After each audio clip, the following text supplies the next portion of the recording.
let's continue with the median filters.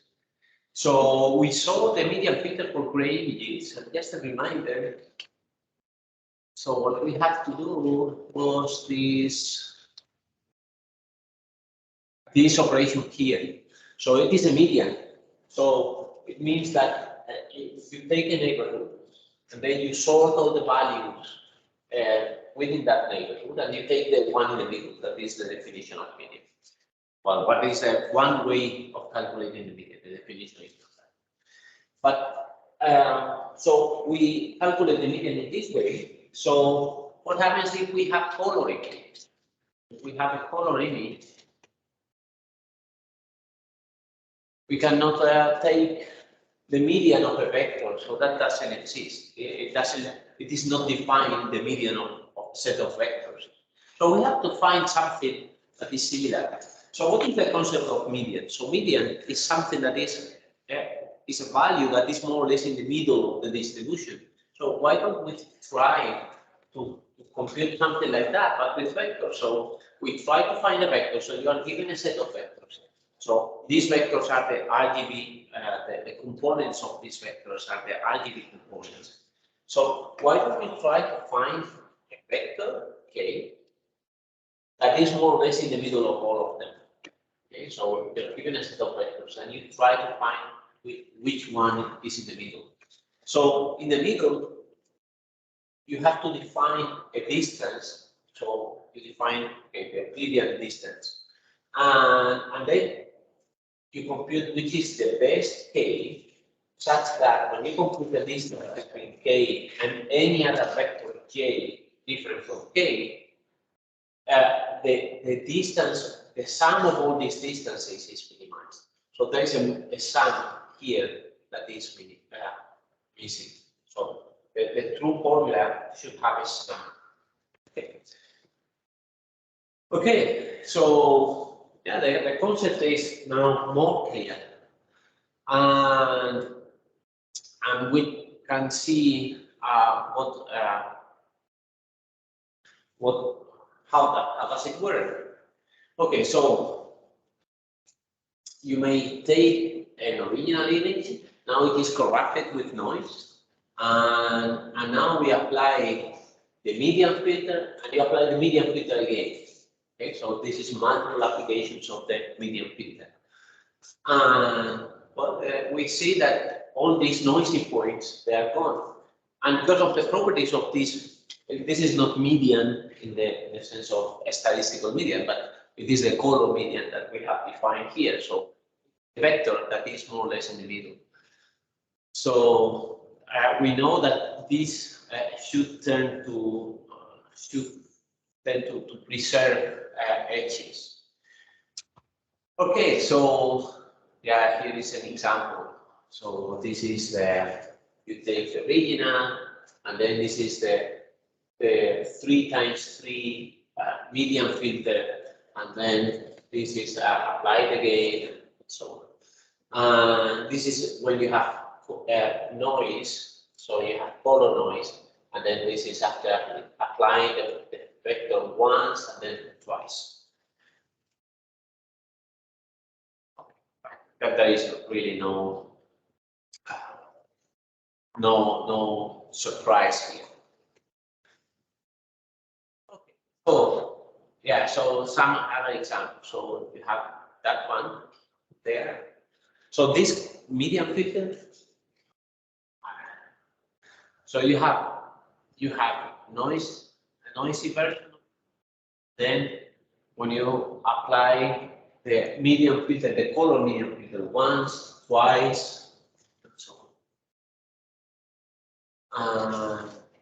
And now we can compute the difference with respect to the original.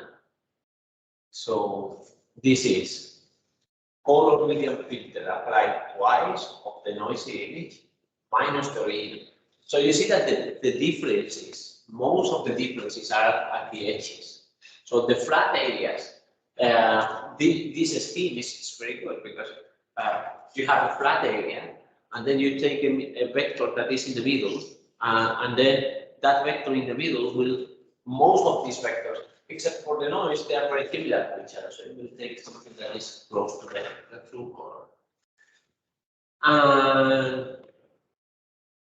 And then we can compare what is the difference between applying the color medium filter twice to the noisy image or the color medium filter twice to the original image, because when we transform the original image here by the color medium filter, we will change it a bit. So how far we are from the result of applying the filter to the original or applying the filter to the noisy image. And we see that the differences are not that large. Okay, so yeah, so the color medium filter is expensive. Don't you can that? Wow.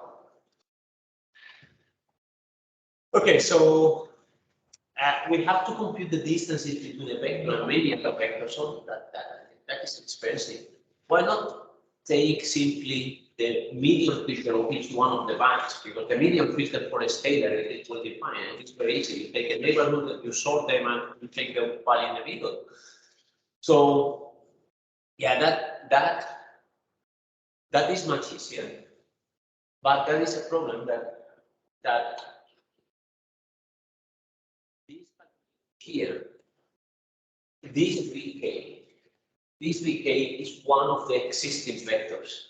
So you are guaranteed that your output will be one of the vectors present in the image. When you do the median filter of each one of the bands separately, you are not guaranteed to fulfill that. So you may end up with a color that was not present in the original image, even if it is noisy. And we will see an example of this application. So this is here. Okay, so that is again the same structure. So original, the noisy one, and then the color medium filter applied once, twice, and now it is not the color medium filter, but the medium filter. Okay, so now we apply the median of the scalars for each one of the bands, and we apply it once again, and now we can make all kind of comparisons. Okay, so sometimes it is a problem, sometimes it is not. So having these non-existing colors may not be such a big problem.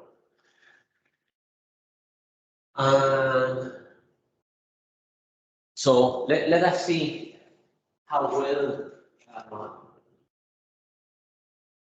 this is. Okay, so we will compute what is the fraction of pixels that have a color that is identical to the original. Okay, so we have, this is the original, and we have multiple ways of applying the color medium filter. So either we do the color or we do the scalar version. Okay, so if you do the color medium filter, 29% of your pixels have identical color as to the. ¿Cuánto no chiste, anda? ¿Quién dijo que el color es la solución? No sé nada de tipo.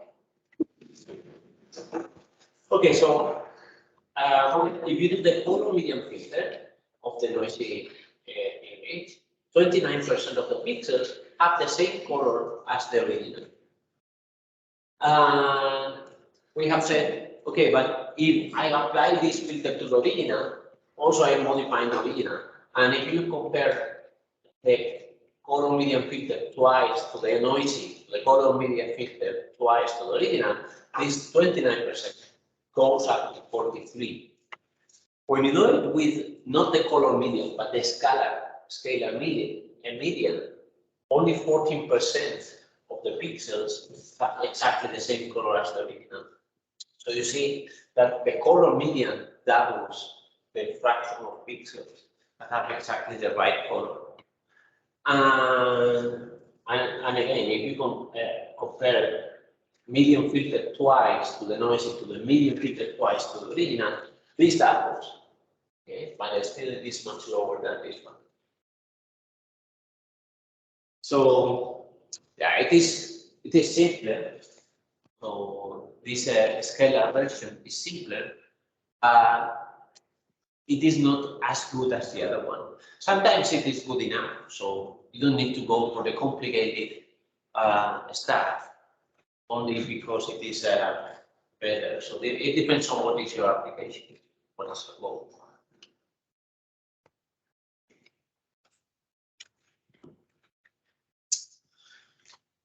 So we move on to the next topic.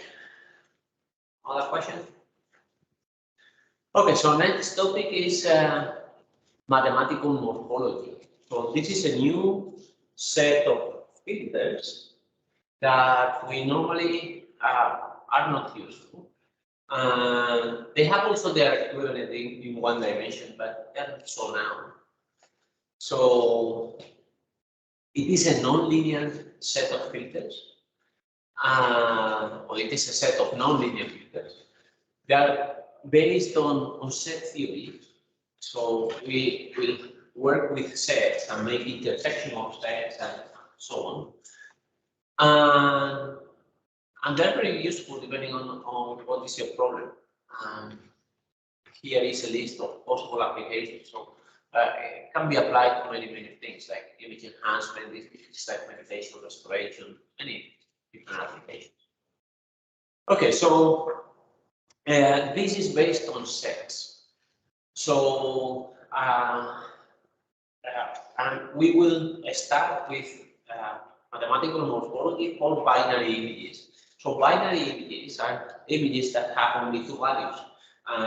These two values can be whatever. So there will be a foreground value and a background value.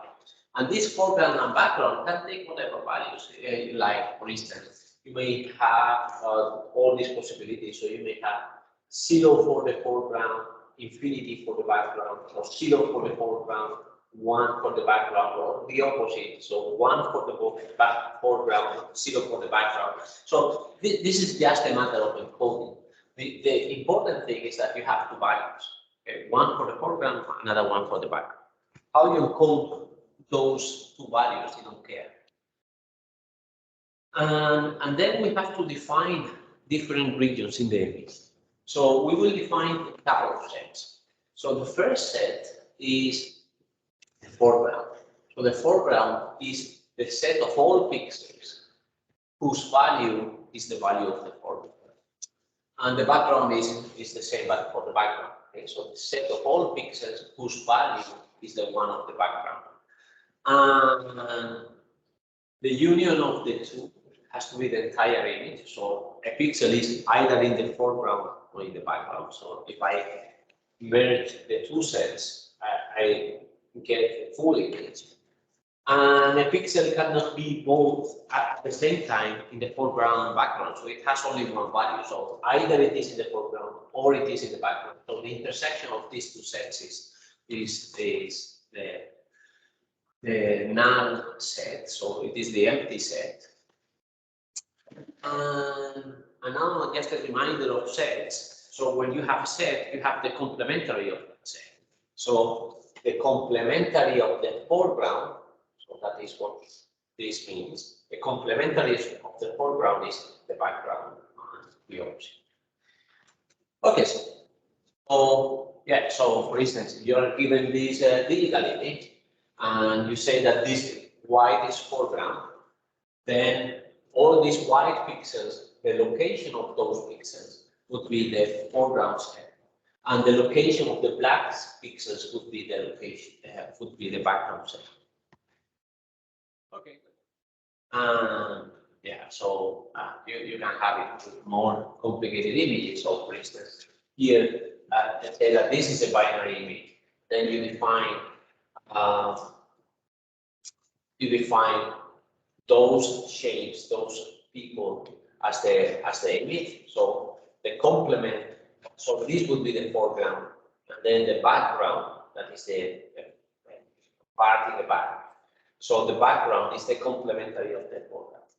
So very easy. Okay, good. Now we will define another set, and this will be somehow will play the role of the kernel that we use in the convolution. Okay, so it is a small set with which you will convolve somehow. It is a convolve with codes. So convolution has a very precise mathematical definition. We already know, but it plays more or less the same role. So you will have. You can define your kernel in any way. So typically you have to define what is the center. So that for the kernels and for convolutions, we also have to. And then you have to say which is the foreground of that kernel. So let's say that this black area is the foreground of that kernel. Here it is a cross, and then it is a fat cross, and then it is a square that is somehow not symmetric with respect to the origin, or it can be a delta somewhere with respect to the origin. So it can be whatever. And we will call this kind of kernel, we will call it the structuring element. And then we will need, that's the definition of convolution. So, because there is a very nice analogy between the convolution and these things. So let's say that's an image. So we convolve this with the kernel. And then this is the sum over the lags or the lags. So O IFN times R times. So, and we already know what this is. So this is this. So this means shifting H to R. Okay, so to the location map. And this part here means reverse H.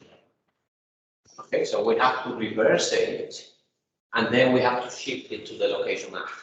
Okay, so and this would be our image IFM. Okay, so we have IFM, and at some point R, we have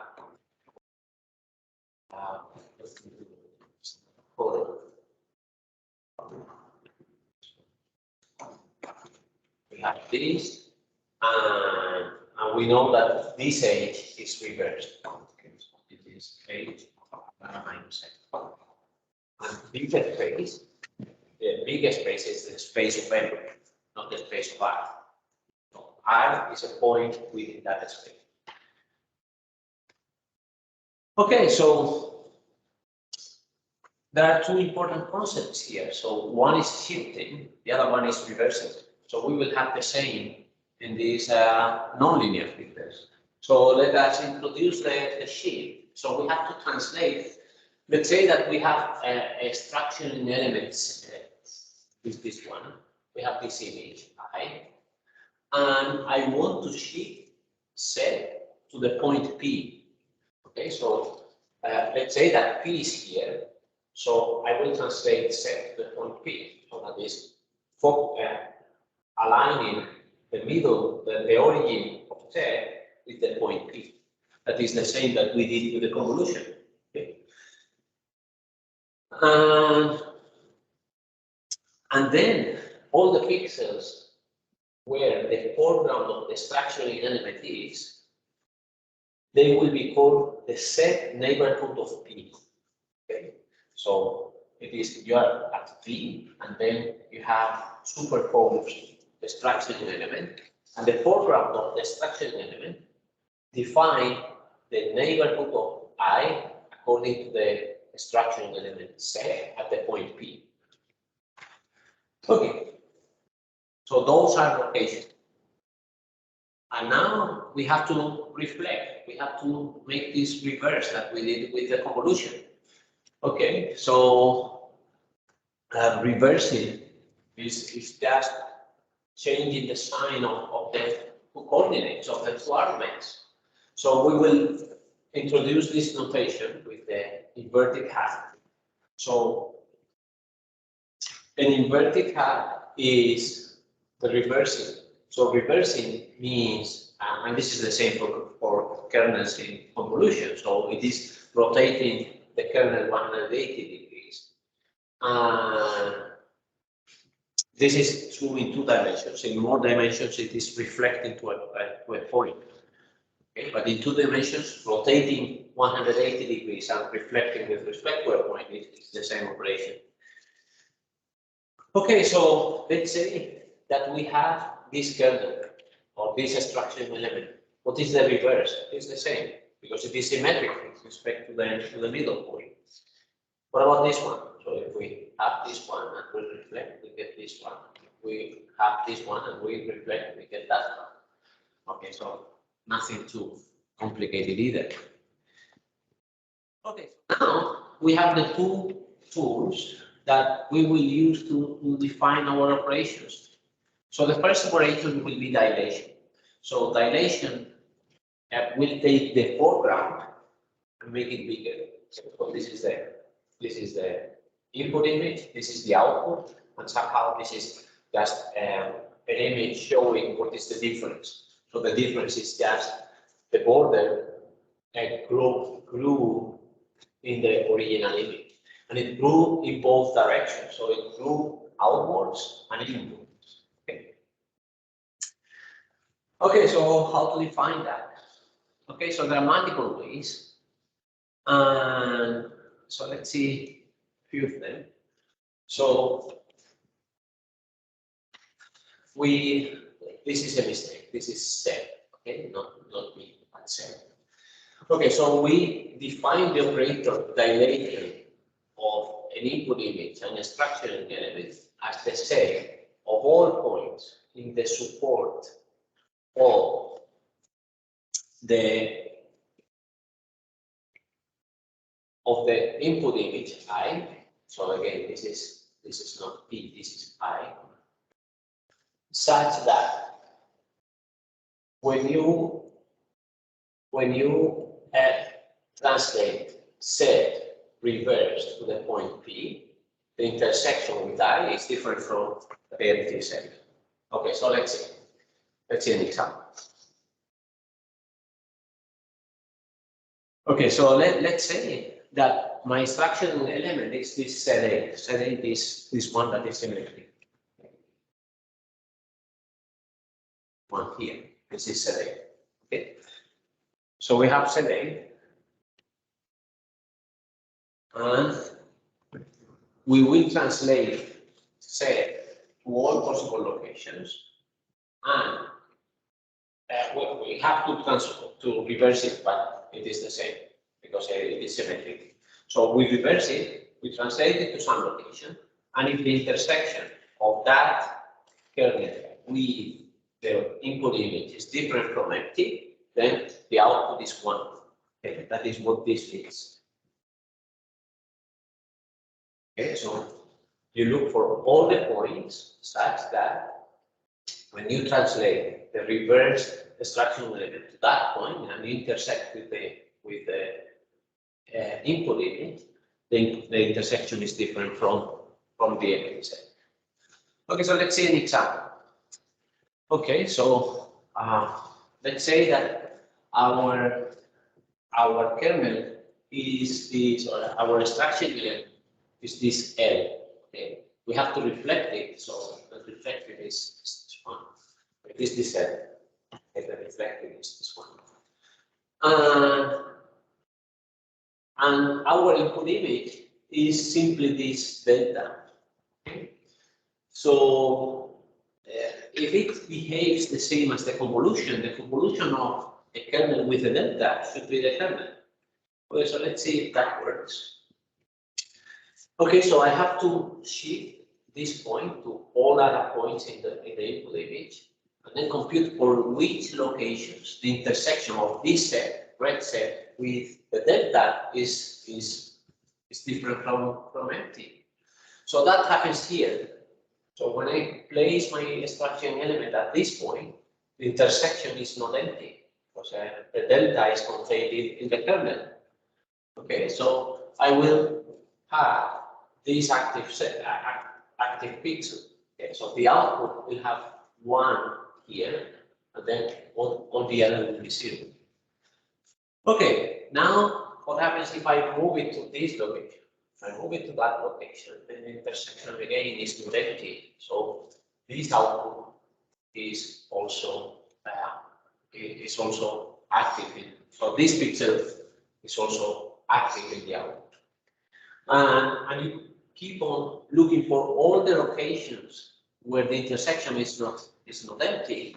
And they happen to be this point, this point, this point, and this point. So this is at the end your output limit. So it is the same.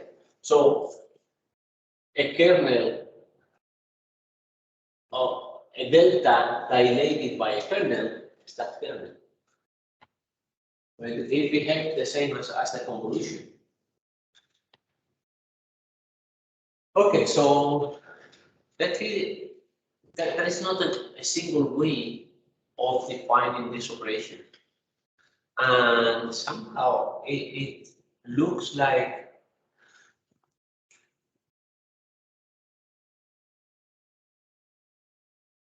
what happens with the convolution. So let's look at the convolution again. Okay, so let's say that this kernel here, some other.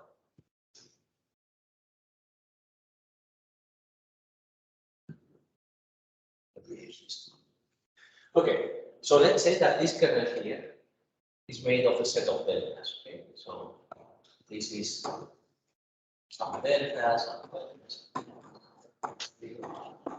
So this is like H or I. Okay.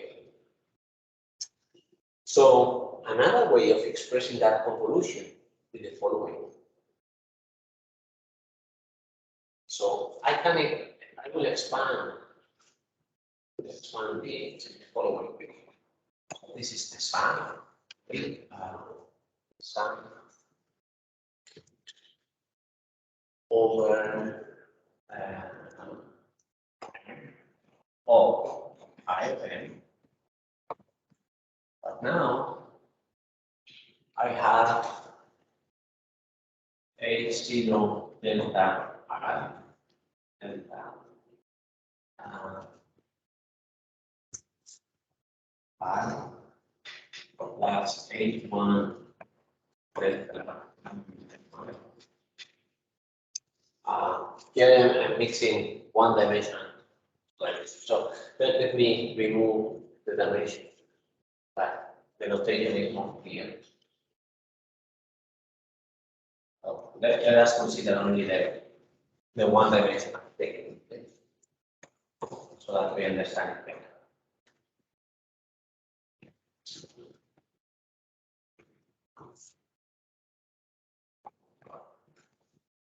Okay. Now,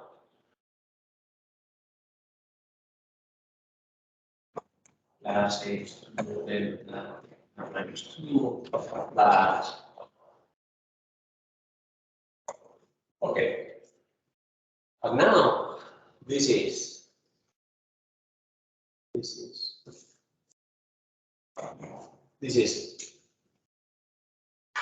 I multiplied by all these things. Actually, instead of the sum, I think it is more clear by writing it this way. This is the same, okay, but I will use the convolutions.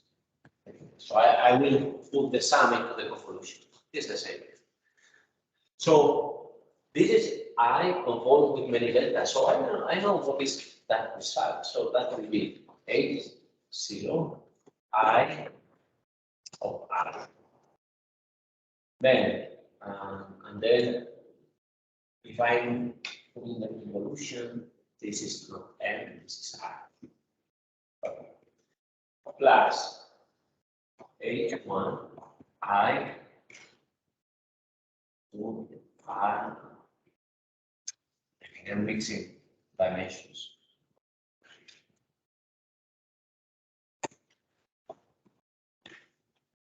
Plus 2, R.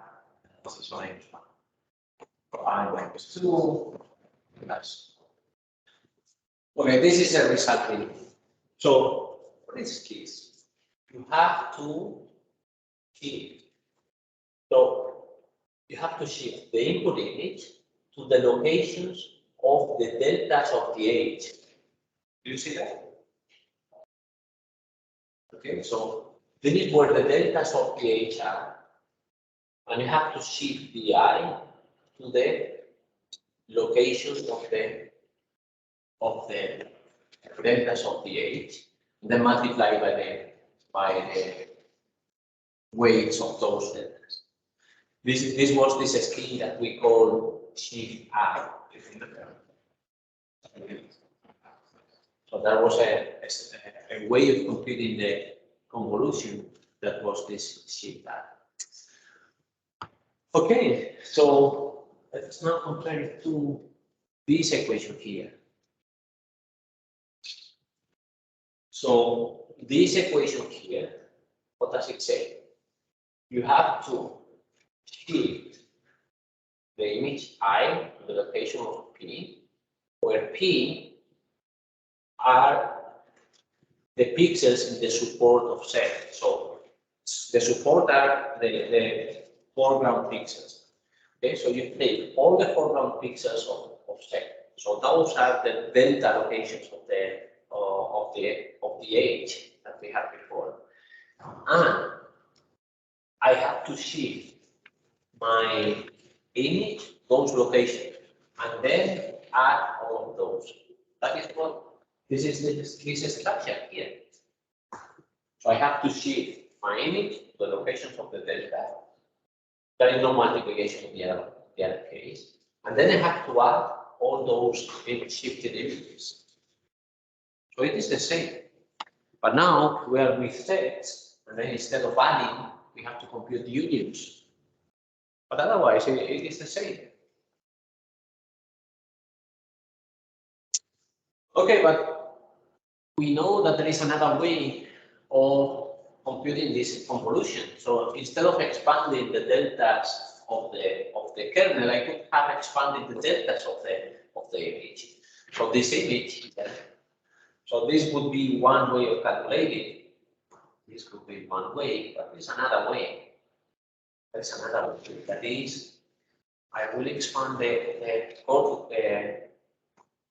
deltas of the image.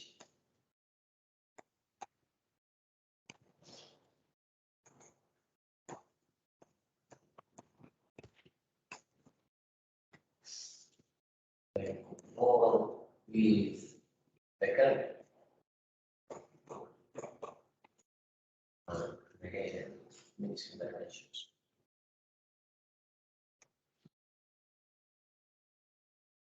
And now I have the same structure, but now what I have to shift is the kernel. Okay, so let's do that. So this is equal to R0 H bar plus R1 H bar R1 minus 2 H R minus 2 and so on. So now it is the same, but only that I have to shift the kernel, not to shift the image. So let's look at the other equation. This equation here is the same. So now you have to shift the kernel to the locations P, where the P are where the deltas of the I are. So dilation is the equivalent of convolution, but now with sets. Okay, good. And here we have some examples. We have this original image, and we convolve with set 8. So we should expect that that all the borders grow. So everything should become larger. This is what happens. And then if there are regions that there is only one pixel in between two borders, they should be filled. So all this area here, for instance, it is filled. The same happens here. Okay, there is a whole line that is filled, and the same happens at that point. So dilation is a way of removing holes in your foreground image. So if you have holes or channels or things that are a little bit disconnected, like this one, they become connected after dilation because everything grows and then they merge.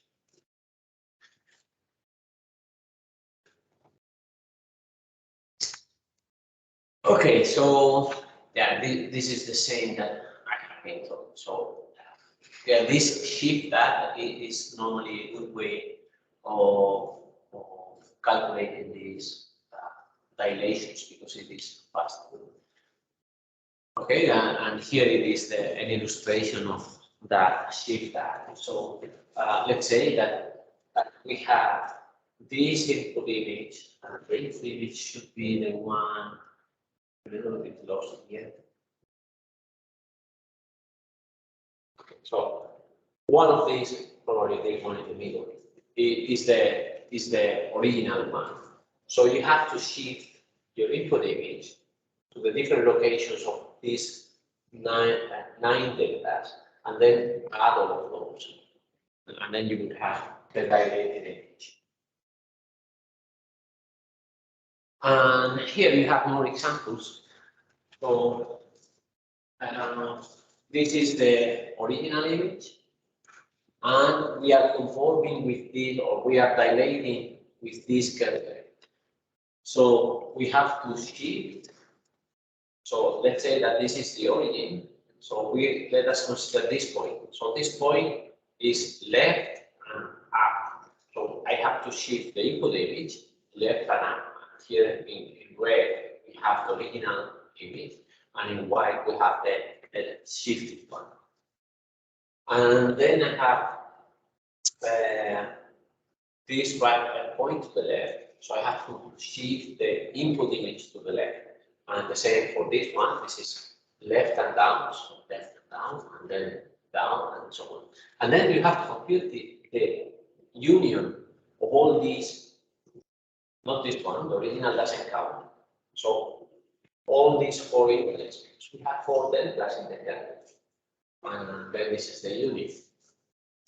And then we see that we see the traces of the kernel. So for instance, here is an isolated delta. Here there is a delta. So where you have a delta, what you see is the kernel. So you are filling holes with the shape of the kernel.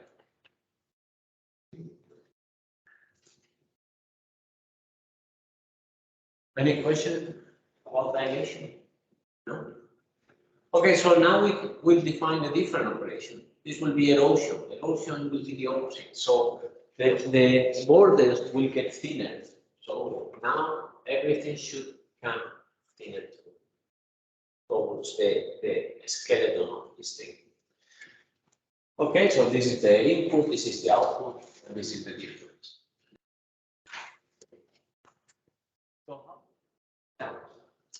So the definition looks like the one of the dilation, but so it has also three different definitions. So there are three different ways of calculating that.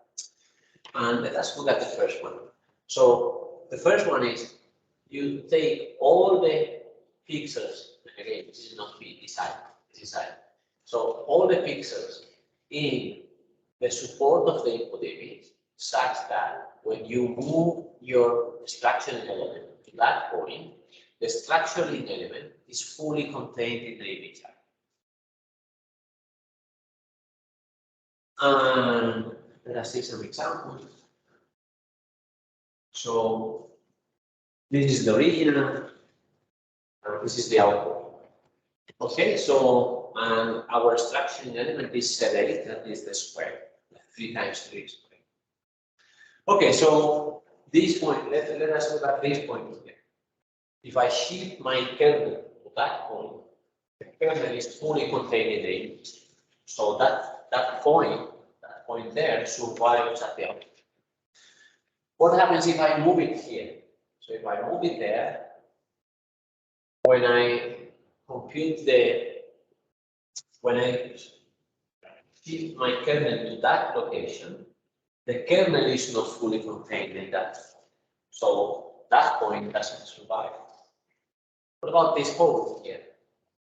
So when I shift my kernel to any one of these points around, I cannot shift it to the hole because the hole is not in the support of the input image. So the kernel will never move to the hole, but it will move to the points around the hole. And when you move it to the points around the hole, the kernel is not fully contained in the input image because there is this hole there. Okay, so this hole will be expanded. Okay, so now the erosion should be the opposite of the dilation in the sense that the dilation, the foreground gets bigger. Here in the erosion, the background gets bigger. If you have a point in the background, that point grows in all directions according to the definition or to your structure dynamic. So all these, for instance, all these isolated kind of borders, they disappear because the background grows and it's the foreground, the very thin foreground. And there are the ways of defining these. Okay, so there are two equivalent ways. So one is you shift your image to the location of the deltas of the inverted kernel. So you have the inverted kernel, you compute the support of that kernel. So the support is the active pixels of that kernel. And then you shift your image to those locations and you compute, now it is not the union, it is the intersection. So you compute the intersection of all those. And then that is the erosion. Or alternatively, you take the reflected kernel, you shift it to the points P in the support of I, and again, you compute all those intersections. So here we are shifting kernels, here we are shifting images.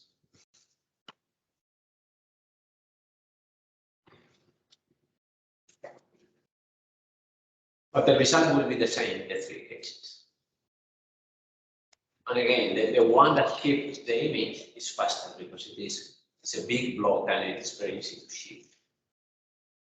And here we have a comparison of the two operations. So we have the original, the dilation, and the erosion. And here we have the different comparison.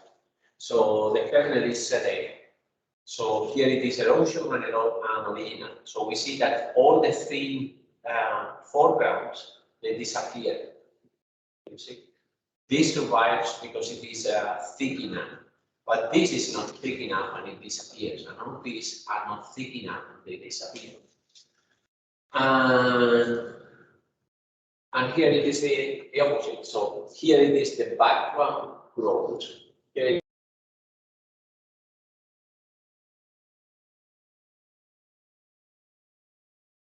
and we already see a property that is the erosion is fully contained in the original. Okay. And here we also see a property that is the original is fully contained in the dilation.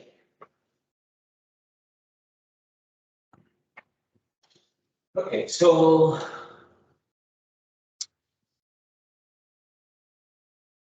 do you remember Morgan's laws?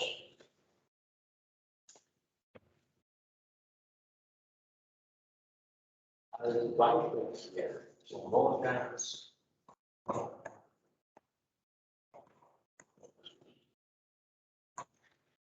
You remember this? Have you heard of this, right? Okay, so you have two sets.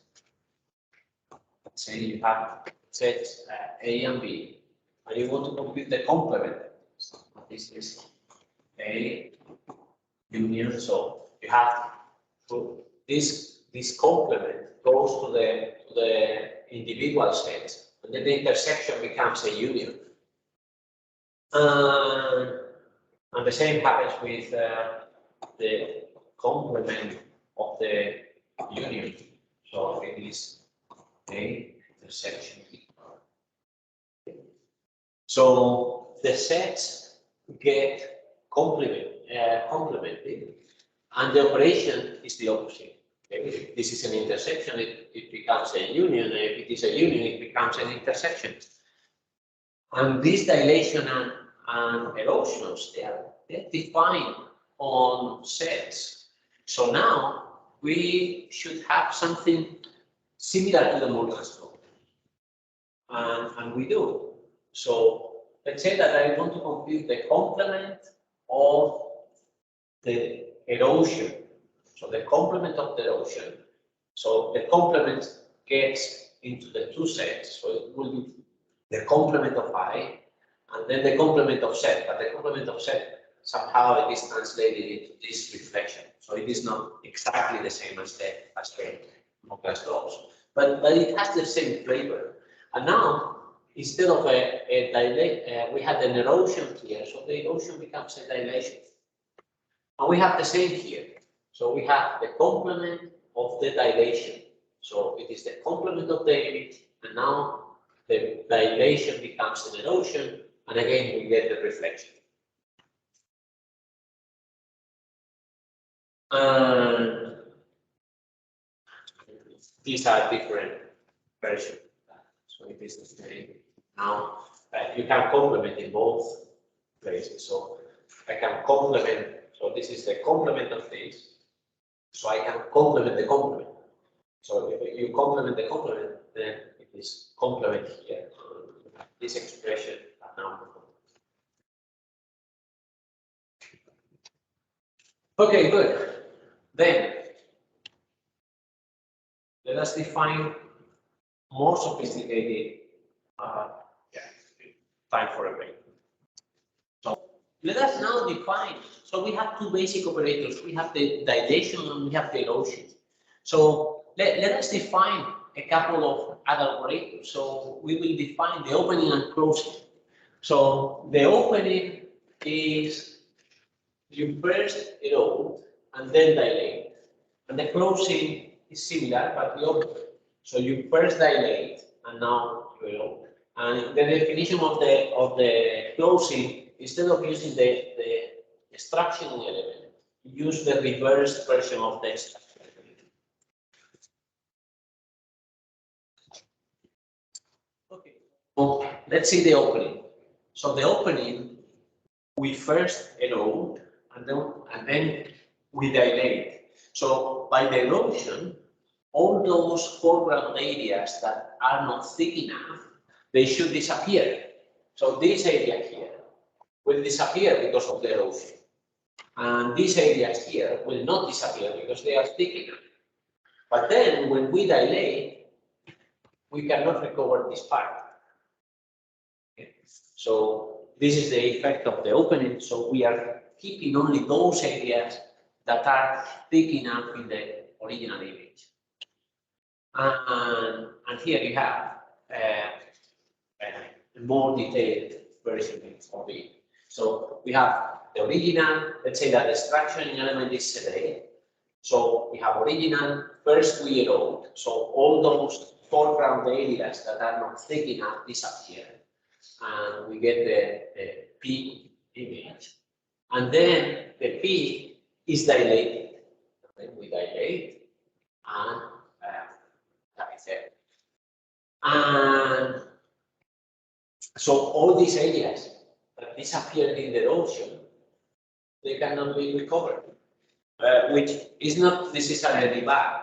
Okay, so maybe you want to get rid of these bad isolated pixels. So Yeah, so it is not necessarily bad to lose a part of it.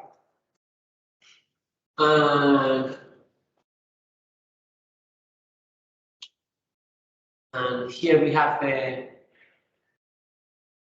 three images, but now are now isolated. Okay, so the original, erosion, and the opening. And you know that the erosion is contained in the original. The erosion is also contained in the opening, but in principle there is no relationship between the opening and the spring. No relationship in the sense of one is contained in the other.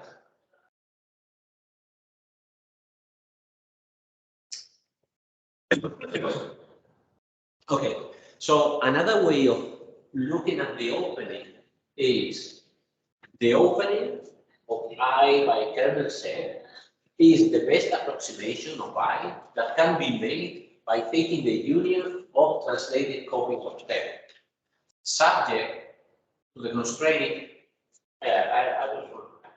Subject to the constraint that the opening must be contained in the original. So that there is. So I was wrong. The opening is contained in the original. Okay, so let us look at again of this statement. So the opening of I, so the blue one, is the best approximation that we can have to the original by union of translated copies of set. So I want to shift this kernel here, and I want to approximate the original as much as I can, constrained to the fact that the kernel has to be fully contained in the original. Okay. The closing. The closing, we first dilate and then we erode. Okay, so by dilating, for instance, all these small glitches here, small holes should be filled, and they are. So yeah, here again we have the comparison of the different operations. So we have the original in gray, then we have the dilation in yellow, and now we erode the dilation. So for instance, this dilation is small, that is too thick in this place, but then after eroding, we get something that is simply filling this hole. That is, these two objects are disconnected, and now they get connected.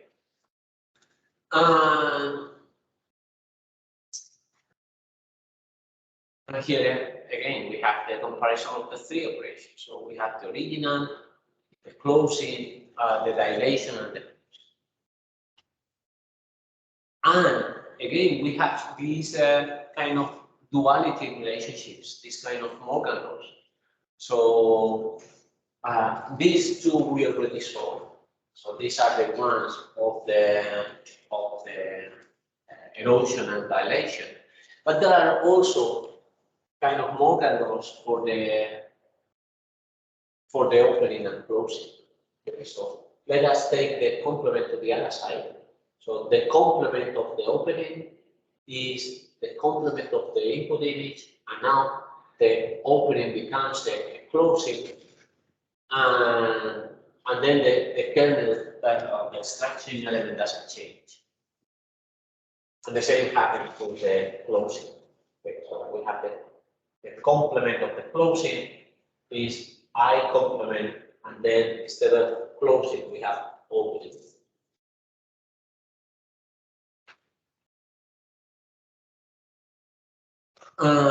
And here we have all the operations applied to this image. So we have this image here, and we have this extraction element that is an L, and then we have all the results. So dilation with the shape of the L. So we already saw dilation is the only one that looks like a convolution.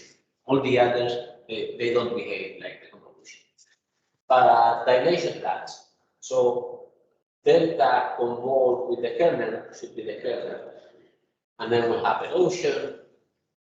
And Actually, erosion behaves as a convolution, but for the background.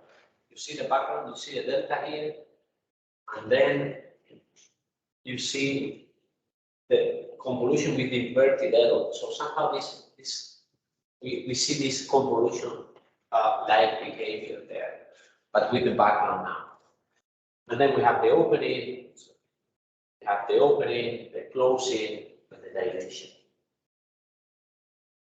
Dilation with the reflector.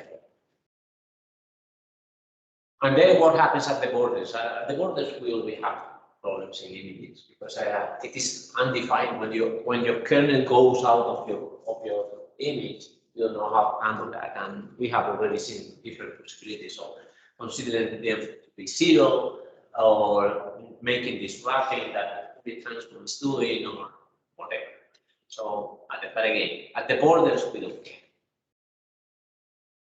Okay, so those are the basic operators. What can they be used for? So I can use these images to extract useful information from them. So let's say that you are given this image and you want to compute what is the border of that image. So I want to compute which are the boundaries of these regions. And okay, so what I can do is I can do an erosion with a square. So this is the Z8. So I take the binary image, I do the erosion, and this is the big one. And now you compute the difference between your eroded image and the original. And this is this difference. And now the difference is exactly the borders that you were interested in. Good. And yeah, there is another property of these binary images. That is, what is the kind of connection that you have? So that there are two ways of defining connectivity. So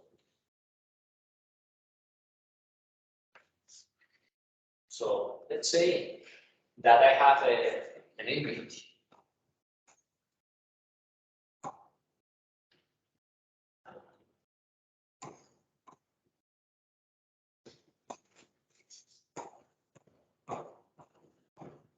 So let's say that you have an image, and all these pixels are connected. Okay, so all these pixels, they share a side. So this one, the connection between the two is a side. The connection between these two is a side. So this is for the four connected neighbors. Okay, so let's say that I have another image.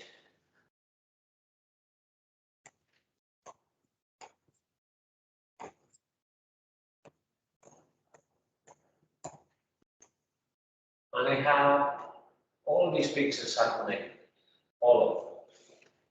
So I have connections.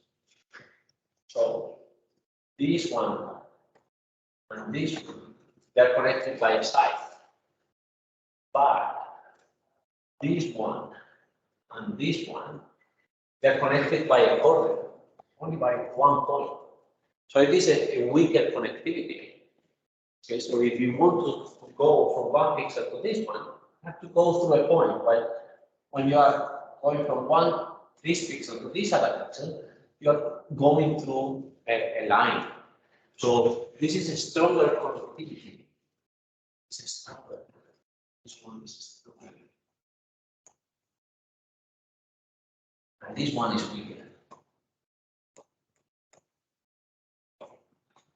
And we have already seen that this is called A connected. Sorry, four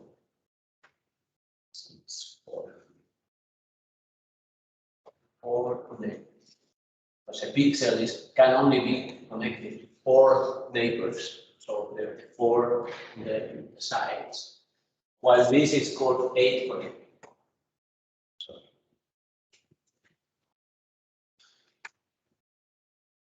this is called 8 connected.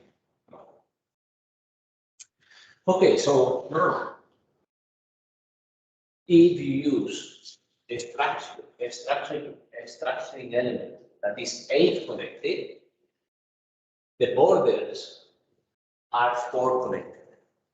So you see all the pixels here, they share a side. And this boundary, computed in this way, is inside the original image. So all these pixels belong to the original image. But it is not the only way that we can compute the border. So now, instead of using the set A, I will use the set 4, that is this class sign. So the structuring element is now 4 connected, and the boundary is 8 connected. So you see that there are pixels that only share a corner. So these two, they only share a corner. Some of them, they share a side, but some others only share a corner. And again, if I compute original minus erosion, the boundary is inside. It is not the only way to compute boundaries. Yeah, this is the. So now you can original dilate with a plus and compute the difference. Okay, so let's see. So this is original, this is the dilation with the plus. The plus is 4 connected. And then the difference, I have to do dilation minus original. Okay? But dilation minus original is outside the input. So you see all these pixels here, all these pixels, they are outside of the original image. And if this is 4 connected, this one is 8 connected. So it depends on where you want to compute your boundary. So what is your boundary? It is those are the pixels inside the image, or those are the pixels outside the image. And then you can do, if they are inside the image, you do original minus erosion. And if you define your boundary as outside the image, then you do dilation minus original. And depending on what is the kernel that you use, you will have a boundary that is 8 connected or 4 connected. Yeah, this is just the other operation that we were missing. So we were missing. So we did dilation with a plus.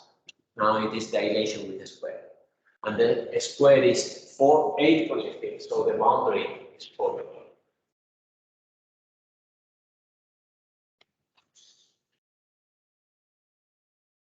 And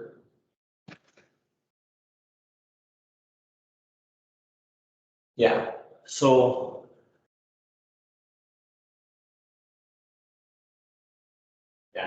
this is comparing the 2 ways of computing the boundaries. So what it says is that the erosion by a square is, so this boundary here that is 4 connected, also the other one, this boundary here that is 8 connected must be within the 4 connected outside one. So one is containing the other. Yeah, so.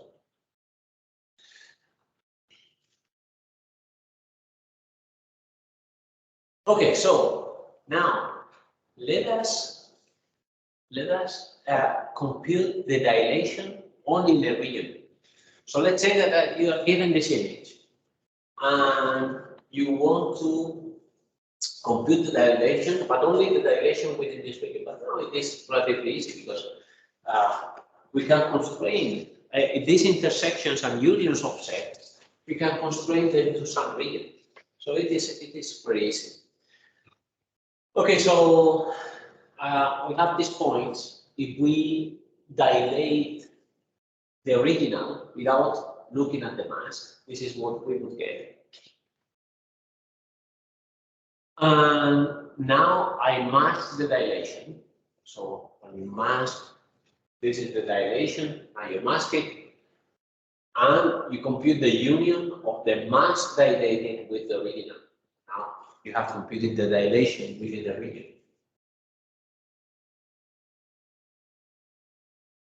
This is called conditional dilation.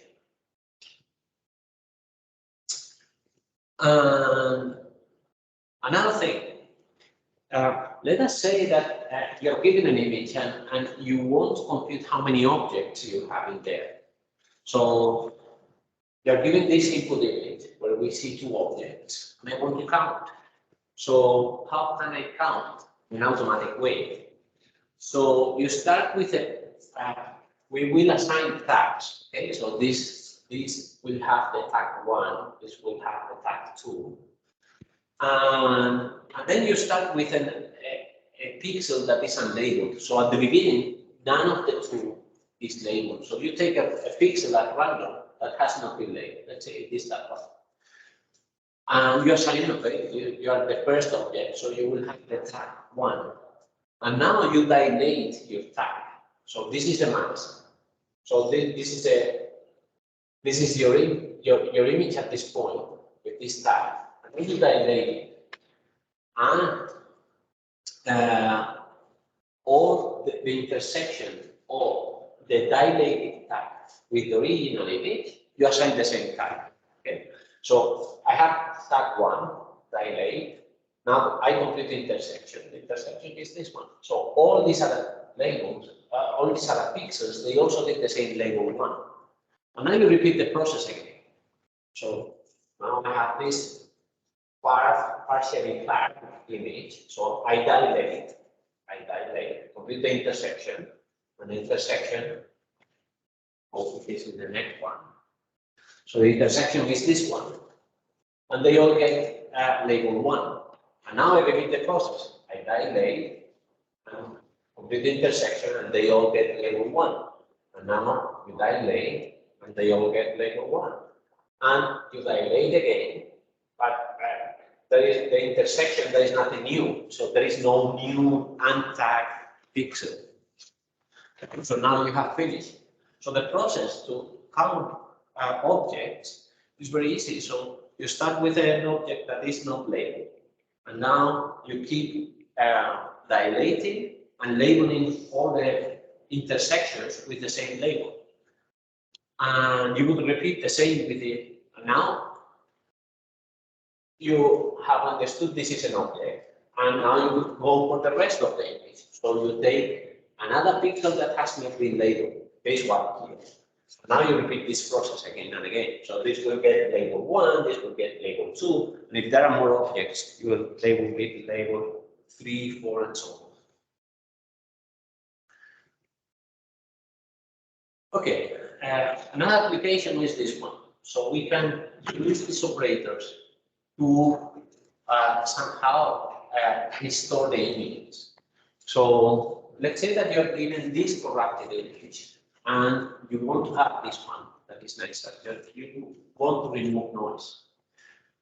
And it turns out that none of the basic operators we have seen, so we have seen 4 operators. So we have seen dilation, erosion, and then they have been joined into opening and closing, so they use both. But it turns out that none of the 4 operators directly go from the original to the retrospective. So let us see if we can combine them in some intelligent way to remove that noise. Okay, so let's see. So we will do some iterations of the following loop. Okay, so we start, the input image is I, the output image will be J. And then we start by opening with Z. Okay, so take I and open with Z. Z is a extraction element, typically it is this square, ZA. And now we start the iteration. Okay, so T will be somehow a kind of auxiliary variable. So now you take J and dilate with, let's say, ZA. And this is a new J. Now you compute the the and, so the intersection between I and j. And if it didn't change with respect to the, so if this operation didn't change the input image, then you stop. If it changes, now you repeat it again. So you keep all the time dilating, completing the intersection, dilate, complete the intersection, dilate, complete the intersection, until it stabilizes. When it stabilizes, you are done. And that will give you this result. So first you compute the opening. Now you take that opening, you dilate, and you compute the intersection with the median. And now you will have a new image. And that new image, you dilate, you complete the intersection.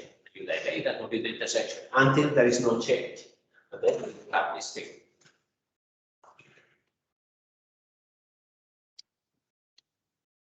Also be used to compute something that is called the skeleton. So the skeleton, I think,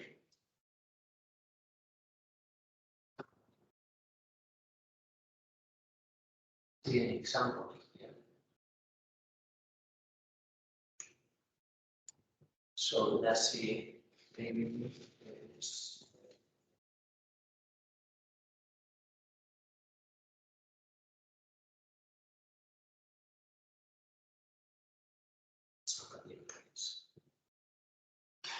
so this is what we want to compare. Okay, we have this guy here, and you want to have something like the skeleton of this guy. So we have this image, and you want to compute it. Okay, so in some places it is very, very thin. So those are the brains of the eye. So they are brains of the eye. And in some places they are too thick. So you just want to see what is the direction, what are the directions of these things. Okay, so here you have more examples. So yeah, so you have this hand, you want to compute the skeleton of the hand. And you have this horse, you put the skeleton of the horse. So let us see how to compute that. Okay, so we will define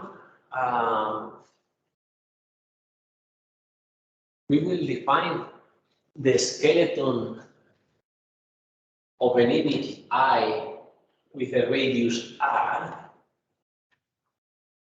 as, so a point belongs to that, so a point P belongs to that skeleton. If there is a maximal disk of radius R that is located at the location P. And then the skeleton, we will see all those definitions put in, okay? And then the skeleton will be the union of all these skeletons for different radii. Okay, so let's see. I think it is better with an example. Okay, so let us look at this disk, for instance. So this disk is a disk of radius 1. And this is a disk of radius 1. This one is a disk of radius 2. Okay, because the distance from this pixel to any other of the pixels is 2 at most. Okay. Let us think a bit of the definition of a disk. So why we call that something is a disk and a disk is round? But it doesn't need to be round. Okay, so what is a disk? So let us consider the disk radius R around the point P. This is the set of all points. Let's say it is the set of all points that's called Q. Let us make it two-dimensional, but it is easy. Such that the distance from PQ is smaller or equal to. Okay? Would you agree that that is the definition of the disk? Okay, what happens if we take this distance as the Euclidean distance. So if it is Euclidean distance, if the distance between P and Q is Euclidean, then it is simply the norm of P minus Q. And this is the square root of Px minus Qx squared. That's Py minus Qy. Okay. And this is we already know the shape of this test. So we have the point P, and it is a radius whose maximum distance is R. Okay. All these points here, they belong to that distance. What if I change my definition of distance? So what if instead of this distance, I define another one? So let us define the distance in this way. So let us define the distance in this way. So it is actually this is called the L2 distance. I will define the one distance. One. So this distance is defined as the maximum of. Let us do it in two dimensions because it is the same. Maximum of Px minus Qx squared. The maximum of those two numbers. That is another distance. But now, if I have a point P,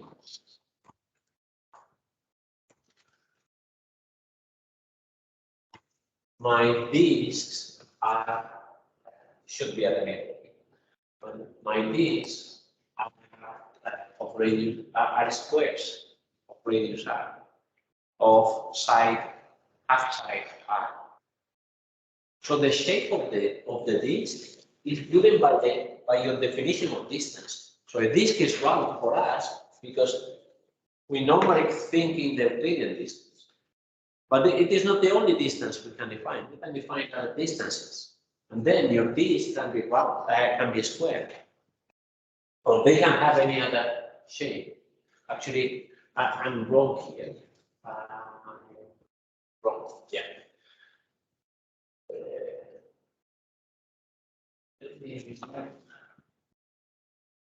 Square is this one.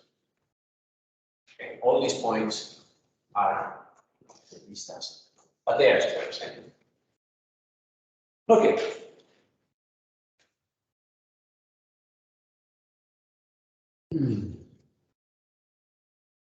Okay, so these are the disks that we have by this distance. By this distance that are squares. So this is a disk, the red one is a disk of size 2, while the blue one is a disk of size 1. And we were talking of maximal disks. Okay, so at this, the blue is not maximal, the white is not maximal, because there is a bigger disk that fully contains the blue disk. And the red one is maximum, white is maximum, because if I try to find another square, they have to be totally square. Okay, so this is 3 times 3, this is 5 times 5. Now, the next one would be 7 times 7. If I try to find a square of size 7 times 7 that fully contains this one, I cannot find it. There is no square of size 7 times 7 that contains the red one. And the same happens in all these cases. Okay? So this is a maximal disk of size 7 times 7 in this example. And it fully contains the blue one. Okay, so these are not maximal disks, these are maximal disks. And let us go to the definition again. So the definition is I have to find for every possible radius, so radius 1, radius 2, radius 3, I have to compute the maximal disk of radii r that are fully contained in the image. So the skeleton of radius R are all those squares that are maximum and that are fully contained. They have these values and they are fully contained in I. And then I take the union of all those. I take the union of all those skeletons of different radii, and that is the skeleton. Okay, so we have already seen that. Okay, so we can find maximal that this is of radius 5, is 3, radius 7, this one here. For instance, this one at this point would be radius 0. So I cannot find anything of radius 1 that is fully contained. So you take radius 0, radius 1, radius 2, radius 3, radius 4, and you compute the union of all those. And now this is your skeleton.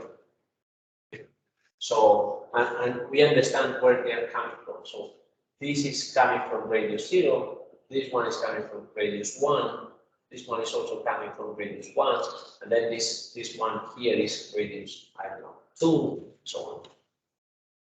Okay, so this is a raw skeleton defined in that way.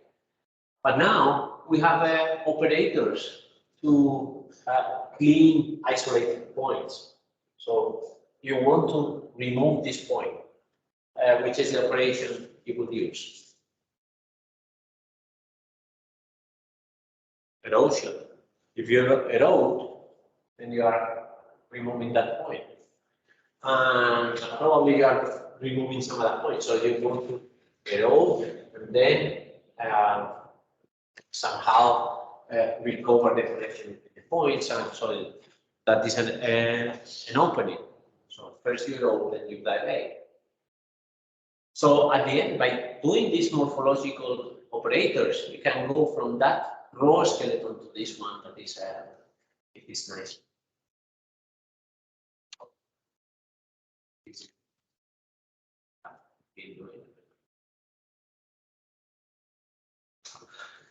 Okay, so how do we compute the skeleton?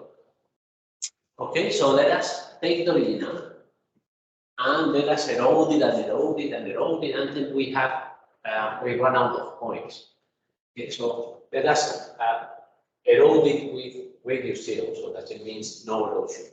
Now with radius 1, with radius 2, with radius 3, I continue, I get out of points, so there's no point in going further. Okay, so now you open this one and you open this one, open. So these are the different openings. And now you do the top one, so the erosion minus the opening. Okay, so I take this one minus the opening. These are the 3 points. So I take this one minus the opening. These are the points that survive. This one minus the opening, and so on. This one minus the opening. This one minus the opening. It is this one. And now you take all these erosions minus openings, all these results, you merge them. That is a way to compute the skeleton, the raw skeleton. And now you have to further refine it, but you have these tools of opening, closing, and so on. So, for instance, you may remove all those points that have a size smaller than 3 pixels. So this one has 1 pixel, this one has 2 pixels. How do I know? Because I have the labeling. So now you label objects. So this will be object 1, object 2, object 3, 4, 5, 6, so on. And now you can count how many pixels you have in each one of the objects. So this object has only 1 pixel, so it disappears. And this one has only 1 pixel, this one has only 2. So I remove all the small objects. I have that one, and now I want to connect. And for connecting, I can use closing. So I close the gaps between different.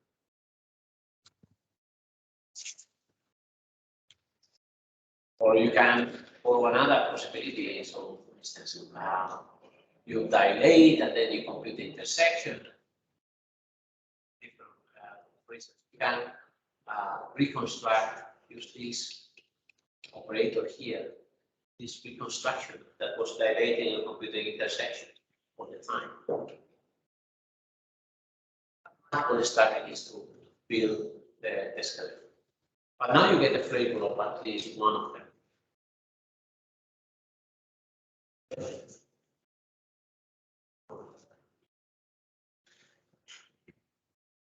Okay, so then, but now with grayscale images. So we have worked with binary images where we have just 0, 1.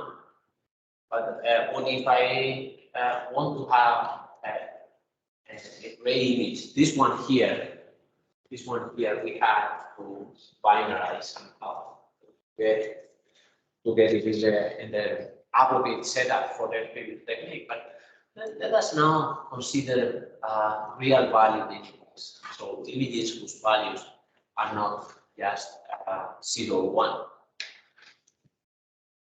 Okay, so they will have, I think this is another, yeah, this one here.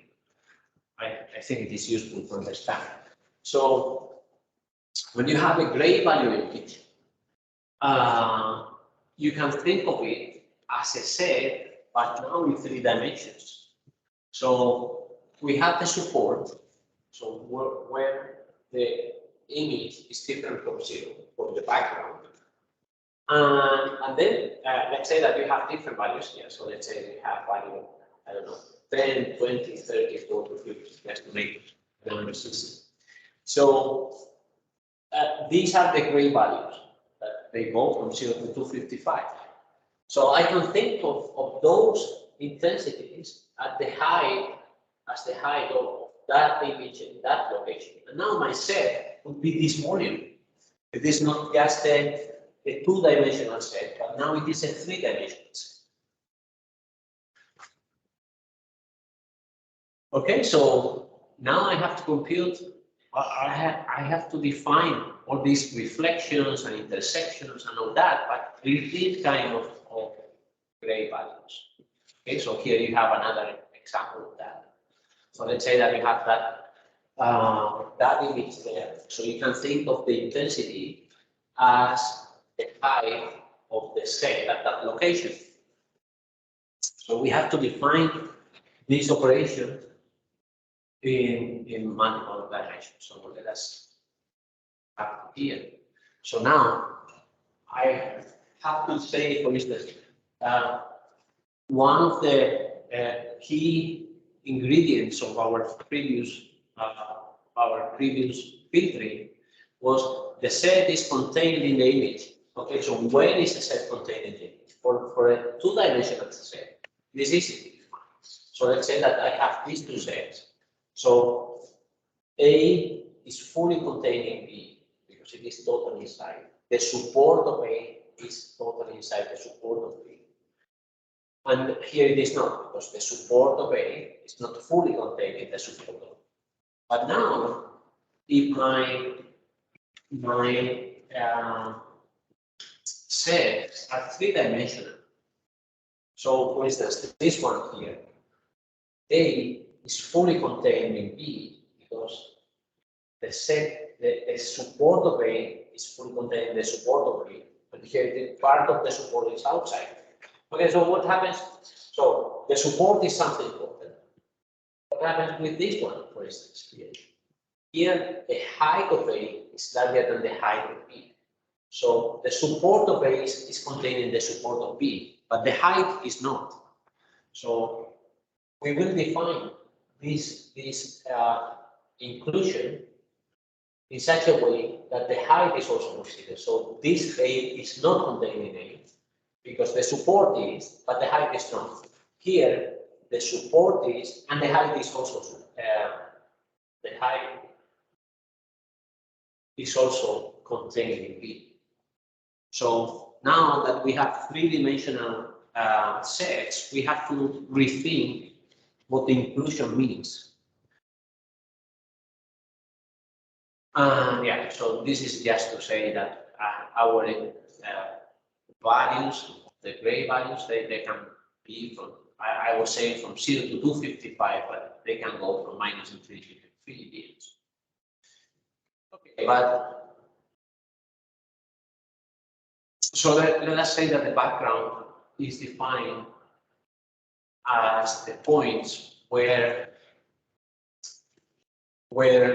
the pixel values take minus infinity to infinity. So if it has a real value, it's part of your foreground, and if it has infinity or minus infinity, they will be in the background. Okay, so that is the way we code this. Okay, so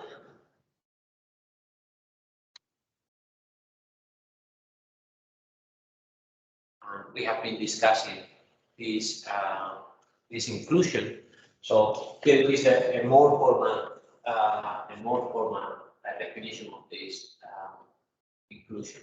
So J is included in I if the support of J is included in the support of I.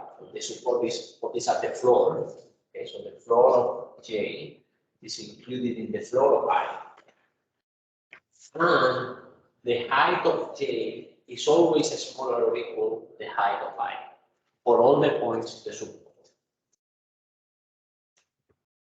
Okay, but it is so that is a formal definition.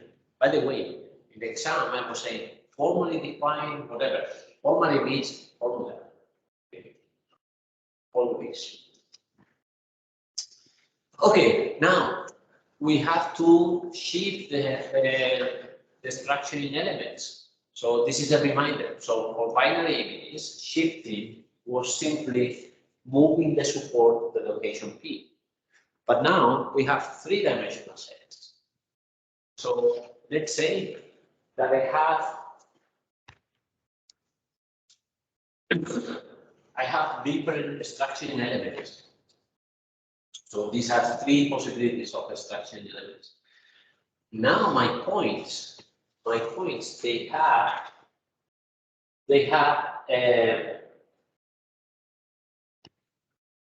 so they have also a height. So let's say that I have an image that at the location Q it has a value I. So the pixel, we already know it is Q and then intensity. Do you remember this from the very first lecture where we were defining pixels? So pixel was the location and the height of that location. We normally only talk about the height, about the intensity, but the location is also important. Okay, so now I want to translate this structuring element to that location. So I have to translate both. I have to translate P to Q. So I have this point. IQ is this point here, up in above the plane. So if I translate this flat structuring element to that location, I have to increase the height. You see? So the definition of translation now, it is a translation in the support, but also translation in height.